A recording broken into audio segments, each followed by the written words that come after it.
இந்த பருவநிலை மாற்றத்தினால அநேகருக்கு இப்போ வறட்டு இருமல், சாதாரண இருமல் அதிகமா இருக்கிறத பார்க்க முடியும். இந்த இருமலுக்கு சூடான லெமன் டீல தேன் கலந்து பகல் நேரங்களில குடிக்கலாம். ரொம்ப அதிகமா இருக்கும் போது இரவு நேரத்திலையும் ஒரு ஸ்பூன் தேனை குடிப்பதால நல்ல மாற்றத்தை காண முடியும். தலையணைய சற்று உயர்வாக வைத்து தூங்கினாலும் இருமல் வராம தடுக்க முடியும். அநேகம் பேர் இந்த இருமல் சரியாகாததுனால அதிகமான கஷாயம், மஞ்சள் தூள் போட்ட பாலை குடிக்கிறது.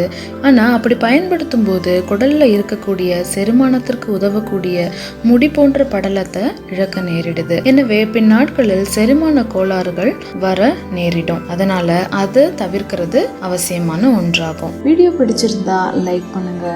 உங்கள் மேலான கருத்துக்களை கமெண்ட் பாக்ஸ்ல தெரிவிங்க. நண்பர்கள் மற்றும் உறவினர்களுக்கு ஷேர் பண்ணுங்க. மறக்காம சப்ஸ்கிரைப் பண்ணிடுங்க.